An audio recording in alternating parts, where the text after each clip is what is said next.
তোমরা ইদানিং দেখেছো যে তৃণমূলের এমপি অভিষেক বন্দ্যোপাধ্যায়কে ধরে রাস্তায় বেধড়ক মারা হয়েছে। তোমরা দেখেছো অনেকেই পাথর ছুঁড়ে পর্যন্ত মেরেছে। তো এটা কি খারাপ হয়েছে? না, আমি মনে করি না, অভিষেক বন্দ্যোপাধ্যায়কে মারা হয়েছে, খুব ভালো হয়েছে। এবং অভিষেক বন্দ্যোপাধ্যায় যে মার খেয়েছে এটাও খুব ভালো হয়েছে। আসুন ভিডিওটা একটু দেখে নিই।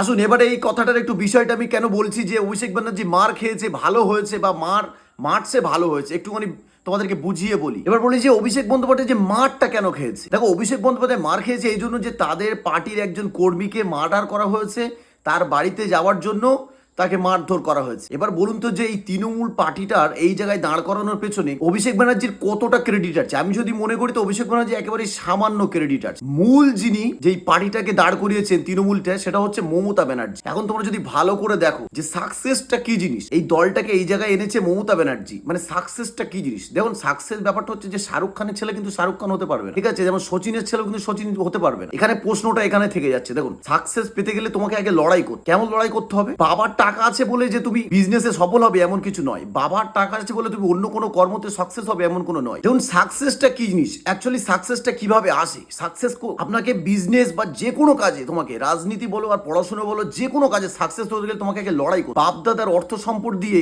যে বিশাল বড় বড় দেখায়, ওটা দিয়ে কোনো লাভ হবে না ভাই, ঠিক আছে? ওটা সাকসেস বলে না। এই বাপের ধনে পর্দারি বলে না, ওটা করে কোনো লাভ হবে। নিজে কি করছো সেটা আগে ফলো করো। ঠিক এমনই মমতা ব্যানার্জি এই দলটাকে মার খেতে খেতে সেই ছাত্র জীবন থেকে শুরু করে আজকে 71-72 বছর বয়স মমতা ব্যানার্জির, এই মমতা ব্যানার্জি লড়াই করে করে এই দলটা এই জায়গায় নিয়ে এসেছে। কিন্তু অভিষেক ব্যানার্জি খুব সহজে এই রাজনীতিতে ঢুকে পড়লো, কারণ তার পিসি ছিল, সে তার সহজেই সেই সবকিছু পেয়ে গেল। এই জনের কাছে কদরটা কম ছিল, তাই দেখবেন অনেক জায়গাতেই অভিষেক ব্যানার্জির কথাবার্তাও কিন্তু খুব বাদ। কিন্তু আজকে থেকে তার লড়াই শুরু হয়েছে। কেমন লড়াই শুরু হয়েছে? যে যখনই তৃণমূল হেরেছে, এখন থেকে লড়াই ওর একটাই, এই মার খেতে হবে। মার খেয়ে খেয়ে শক্ত হতে হবে, শক্ত হয়ে এক সময় তাকে ঠিক রাজনীতির ময়দানে আবার শক্ত হাতে দেখা। এই জন্য বলছি যে মার খেয়েছে ঠিক আছে, কিন্তু শক্ত হতে হবে। মমতা ব্যানার্জি এই পার্টিটাকে এই জায়গায় আনতে গিয়ে অনেক মার খেয়েছে, অনেক কষ্ট করেছে, তারপরে এই জায়গায় এসেছে। সে একটা নতুন দল তৈরি করে সেটাকে জিতিয়ে এই জায়গায় নিয়ে এসেছে। আর অভিষেক ব্যানার্জিকেও এটা মাথায় রাখতে হবে যে এটা কিছুই নয়, এটা আমার একটা লড়াই। এই যে মার খাচ্ছি, এই যে চলছি, এটা একটা লড়াই। এই লড়াই করেই তোমাকে সামনে দিন এগোতে হবে। এই জন্যই বলছি অভিষেক ব্যানার্জি মার খেয়েছে ঠিকই আছে। দেখুন, আরো একটা বিষয় আজকে কিন্তু খুবই ইম্পর্টেন্ট। তোমরা দেখেছো যে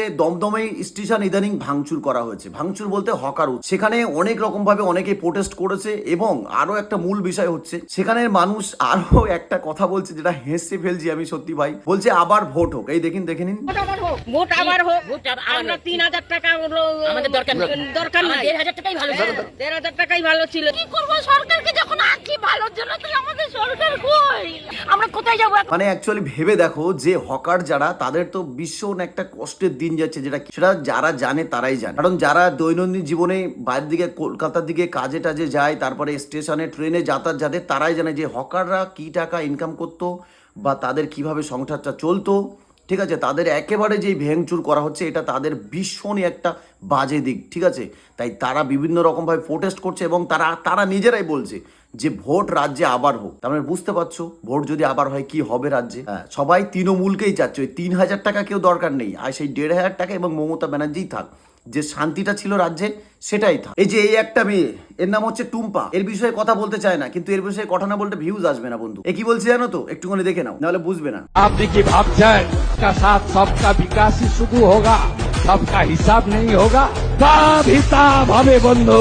কি কথাটা শুনলেন তো? শুধুমাত্র সবকা সাথ সবকা বিকাশ নেই হোগা, সবকা হিসাব ভি হোগা। তাই বলি ওই চোর দুর্নীতিবাজরা ইঁদুরের গর্তে ঢুকে থাকুন আর পিঁপড়ের গর্তে ঢুকে থাকুন, সবগুলোকে টেনে বার করে জেলে ভরে নিয়ে তারপর পাই টু পাই হিসাব হবে। হ্যাঁ, এবার বলি। এ বলছে মানে রাজ্যের মুখ্যমন্ত্রী কি বলছে, আমরা যেরকম বলেছিলাম সবকা সাথ সবকা বিকাশ, ঠিক সবার হিসাবও হবে, মানে তার ফাইলও খোলা হবে। সেই জন্য এই ওর ওপরে ভিডিও করেছে এই মেয়েটা। ভিডিও করে বলছে শুধু যে বিকাশ করবে এটা নয়, হিসাবও করবো। তো আমি এই মেয়েটাকে বলতে চাই একটুখানি, এর নাম টুম্পা, এই মেয়েটাকে একটা কথা বলতে চাই যে হিসাব যদি করতে হয় তাহলে কিন্তু নারদা কেন্টেরকে ফাইলটাও খুলতে হবে। নারদা কেসের যে ফাইলটা আছে সেটাও খুলতে হবে। সেখানে যে মোটা টাকা নিতে গেছে দেখা গেছে রাজ্যের মুখ্যমন্ত্রী তিনি সে সময় তৃণমূলে ছিলেন, ঠিক আছে। এখন ব্যাপার হচ্ছে যে তুমি যে মুখ্যমন্ত্রী হয়ে যে কথাটা বলছো মানে শুভেন্দু অধিকারী, তুমি একবার ভেবে দেখো যে এই নেতাটা কিন্তু তৃণমূলের নেতা, বিজেপির কোনো নেতা নয়। যে আজকে রাজ্যের মুখ্যমন্ত্রী হয়েছে সেটাও কিন্তু তৃণমূলের ধার করাই নেতা।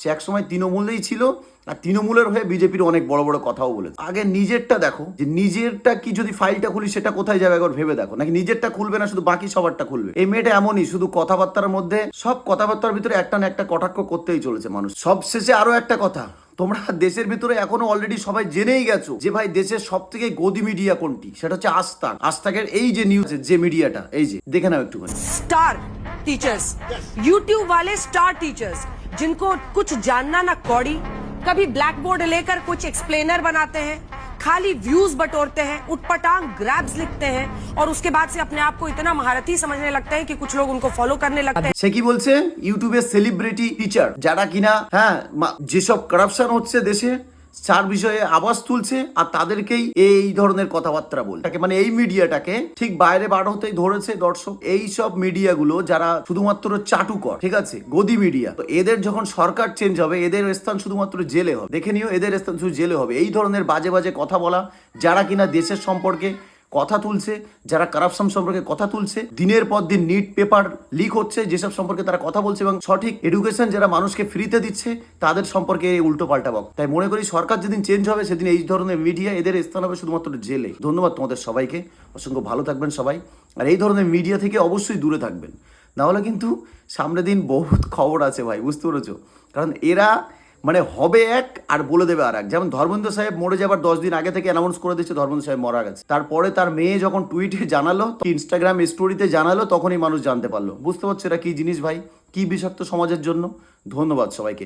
মানুষও ঠিক একে রাস্তায় পেয়ে প্রোটেস্ট করছে, ভালো করে দেখে নাও। এই দেখো आपका इतना विरोध हो रहा है, कुछ बोलना है? मैडम मैडम आपका इतना विरोध हो रहा है, कुछ बोलना है? मैडम आपका विरोध क्यों हो रहा है इतना? भैया मैडम आपका इतना विरोध क्यों हो रहा है? मैडम मैडम आपको इतना विरोध क्यों हो रहा है? भैया हम लोग রাস্তায় পেয়ে ওরকম মান সম্মানটাও যাচ্ছে, বুঝতে পেরেছো এবার। মানে ব্যাপারটা কি, তুমি যেমন খাবে তেমন তোমাকে বার করতে হবে। ধন্যবাদ সবাই।